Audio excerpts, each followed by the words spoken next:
Actually, yung symbol niya ay so yan yung dichromate ion. Cr2O7 2 negative. Yung charge niya ay 2 negative.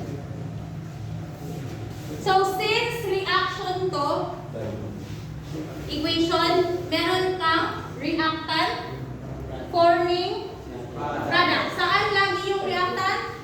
Left. Nasa left side. Reactant forming product. So saan dito yung reactant? Left. Anong ion? Iron 2. So reaction between Ions 2. And dichromate. So ibig sabihin yun yung reactant mo. So add. So iron 2 plus tsaka dichromate, yan yung reactant. Magpo-form siya into acidic medium forming iron 3 plus is. So saan yung reactant? Left. Ito yung product. So ngayon, yan yung step 1. So step 1 sa balancing ng equation is isulat yung reactant side forming product side. So kasama dyan sa step 1 is i-identify yung oxidation number ng each ion. So ano yung oxidation number? 0 na, ma'am. Plus 2. Pala ko maging 0. Sa dichromate, ano yung oxidation? Anong unahin natin? Plus 1 minus 2. Yung sa chromium minus 1. Anong unahin? Si oxygen or si chromium? Oxygen. Oxygen. So ano yung oxidation number ni oxygen? Negative 2. Negative 2. Negative 2. So, 14. 7. Positive 7. Ay. since meron kang charge na 2 negative, ano dapat? Plus 6. 6 na lang, ma'am. 6, ma'am. 6. 6. 6.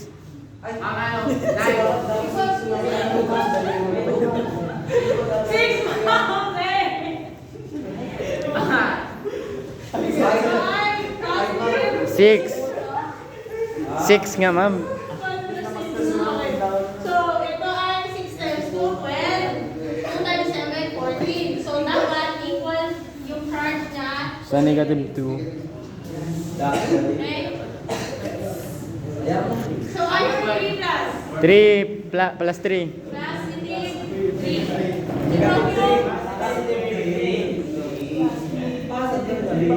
So, ngayon, kailangan natin mag-draw ng bridge. Ha? So, bridge between iron 7. Given yun. saka Chromium. chromium. So, ito ay positive 2, Positive 3. positive 3. Ito, Positive 6. positive 6, Positive 3. positive 3. So, saan yung nag-lose ng electron? Sino yung nag-gain ng electron? Ang nag-lose iron. Yung chromium. Chromium yung nag-loss. So, si iron ay nag-lose. Nag-lose. Bakit siya nag-lose?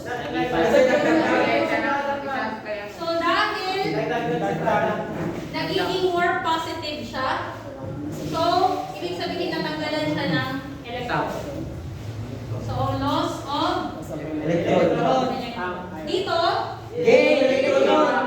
so, mas nagiging less positive siya. So, from positive 6, nagiging positive 3. So, ibig sabihin, the less negative, so mas nagiging more negative. Kaya naging Gain of of electron. So, ngayon, ang step 2 Oxidation sa is gagawin natin, i-separate natin kung sino yung nag-undergo ng oxidation and reduction. So, oxidation, sino yung nag-oxidation? Sino yung nag-undergo ng reduction? So, oxidation, yung loss electron oxidation. So, yung nag-loss, si iron. So, Fe2 plus forming Fe3 plus. So, ang nag-undergo ng reduction si Magnesium. Kaya ano, magnesium na bigla. sulat yung buo, dichromate. So, si dichromate So, yan yung step 2. Ay, ikaw na sa vlog. Ngayon, yung step 3, Jiro ah. Hanapin mo yung RA-OA. yung step 3 is ibabalance natin yung number of atoms aside from oxygen. So, uunahin natin yung mga other elements, ihuhuli si oxygen. So, ano yung other elements dyan? Si iron. Si iron, balance na siya Yes, ang ma'am. number of atoms. Yes, ma'am. Yes, dahil isang atom lang ng iron, isang atom din ng iron. Although magkaiba sila ng charge, pero in terms of atoms, number of atoms, same na sila. Dito sa reduction. Magmumultiply ka ng 2, ma'am, doon sa Okay, so ma'am. So, sa step 3, hindi mo na kailangan isulat si oxidation dahil wala Alam, ka mauna namang lagi. gagawin. So, isusulat mo sa step 3, reduction, Cr2O7, 2 negative, forming 2CR. magiging 2Cr3 plus. Bakit hindi natin sinulat dito sa baba? Iba yun, ma'am. Bababago yun, ma'am. So, pag nagbabalance, yung number of moles yung ilalagdag. Kasi yung dito, hindi mo na mababago yan dahil yan talaga ang compound na yan or yung ions na to. So, pag nagbabalance, ilalagdag mo siya as number of moles. So, dalawang mole ng CR3. Yan yung step 3. Step 4. Finding reducing agents. Differentiate na. Sa step 4, after mo mabalance yung other elements, ngayon ibabalance mo yung oxygen. Paano natin ibabalance yung oxygen? Pag nagbabalance ng oxygen, mag-a-add ka ng water molecule. In every oxygen atom, mag-a-add ka ng water molecule. So, dito sa step 4, dahil yung oxidation na side, wala ka namang kailangang i-balance na oxygen, di ba? So, dito lang sa reduction. So, meron kang Cr reduction. Cr2O7, 2 negative, forming 2Cr3 plus. So, ngayon, nasa ang side yung oxygen? Left. Nasa reactant. Nasa reactant. Ilang oxygen atom? 7. 7. So, in every oxygen, which is 7, magdadagdag ka sa product side ng water molecule. So, mag-add ka ng ilang water molecule para mabalance? 7. So, 7 H2O. So, 7 na oxygen, ngayon, 7 na din yung oxygen mo sa product side. So, reactant side, product side. Pagkatapos ng step 4, ang step 5, Lagyan ng hydrogen yung ano. ibabalance mo ngayon yung hydrogen. Dahil water molecule yung dinagdag natin, kung ilang hydrogen, tapos dahil nasa acidic medium tayo, magdadagdag ka ng Hydrogen. hydrogen ion, H+. So kung ilang hydrogen, yun ding number of moles ng hydrogen plus yung idadagdag mo. So ilan? H7. Saan ka magdadagdag ng H+? Sa reactant side or sa product side? Reactant. Reactant side. So magiging Cr2O7, 2 negative, plus ilang hydrogen? 14. H14. So dahil 7 times 2, 13. 14 H plus, forming 2 Cr3 plus 7 H2. Ang galing. Step 6. Ngayon, pagdating sa step 6, ibabalance na natin. So, ibig sabihin, balance na yung ano natin, number of atoms, di ba? 2 chromium, 7 na oxygen, tsaka 14 na hydrogen. Pagkatapos na yun,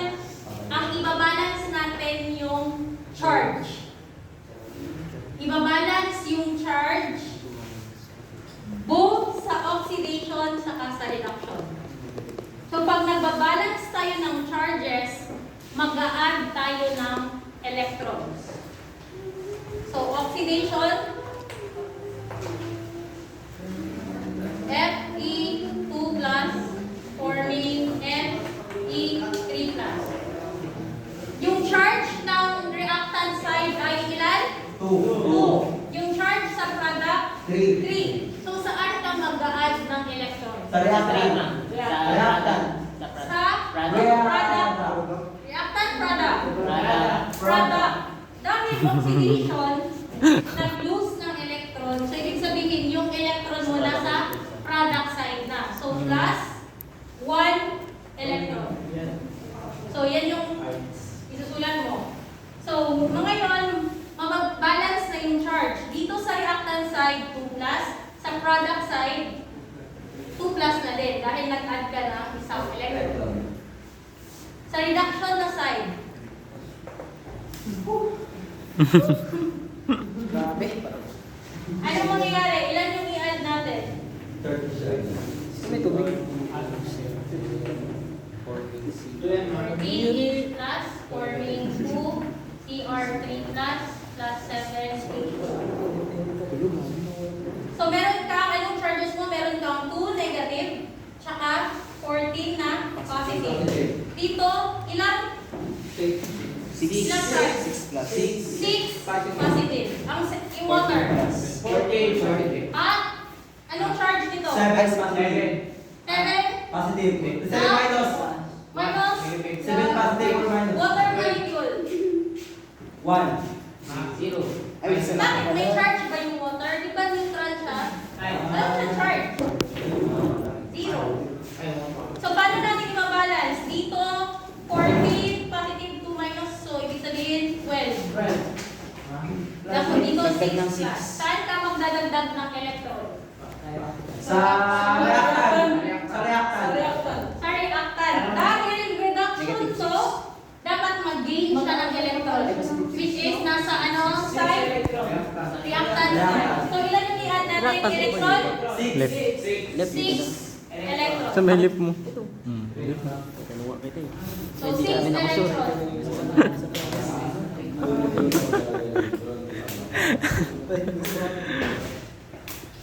So, ngayon, ang step 7, Ano? Step yan, no? ang step 7 is, dahil ano to? Oxidation reduction reaction. So, dapat, kung ilang electrons yung na-lose, dapat equal sa number of electrons na Gain. So, dapat yung oxidation sa reduction, equal dapat yung number of electrons sa product, reactant side, saka sa product side. So, paano natin i-balance? Balance ko yung video. Dahil sa oxidation, 1 electron. Sa reduction, 6 electrons. Anong gagawin para mabalance yung number of electrons? Mag-add. Mag-add sa add na electrons Mag-add? ng 5 electrons. Mag-minus ng 5. Mag-minus? Anong gagawin?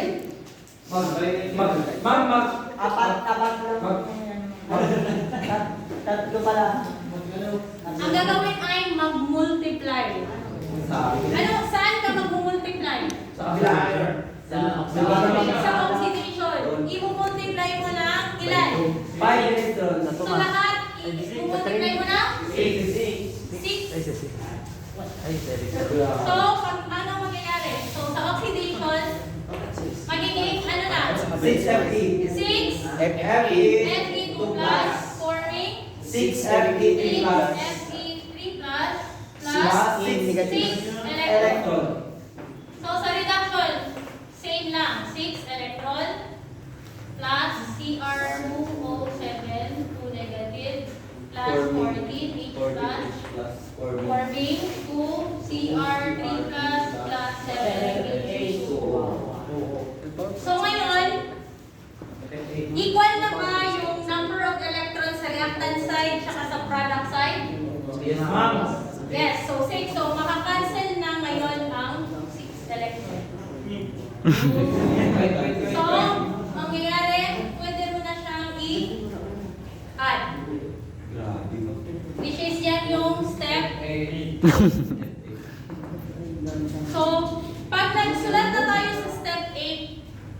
i-add mo ngayon yung lahat na nasa reactant, i-add mo lahat yung nasa product side.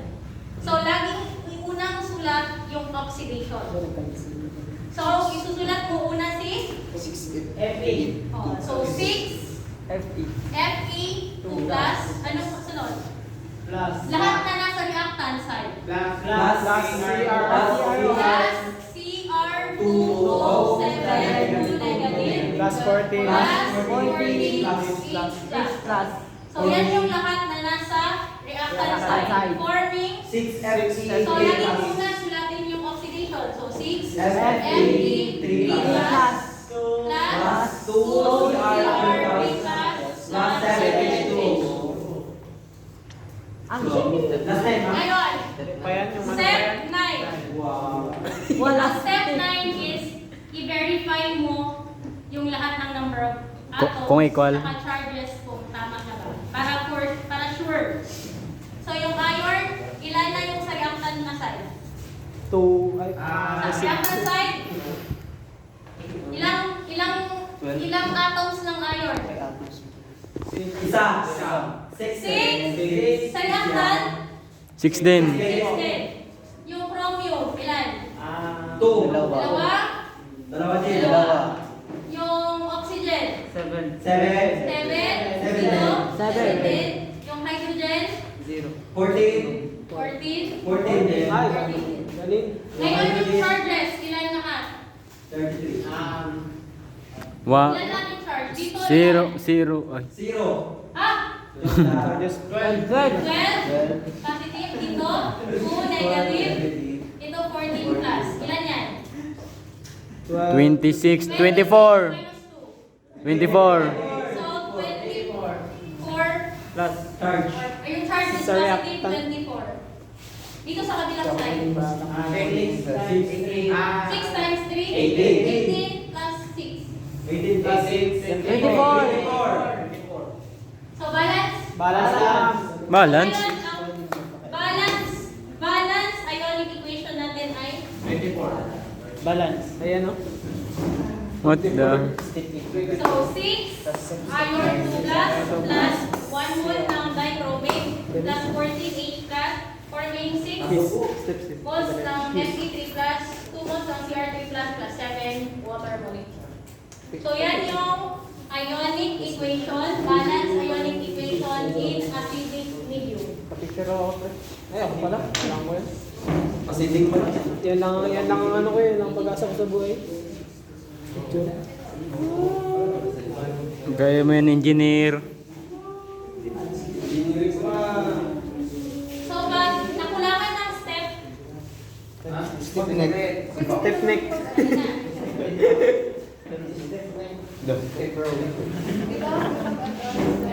Acidic lang yan, boy. Ako rin, grabe acidic na ako ngayon. Sino may tubig?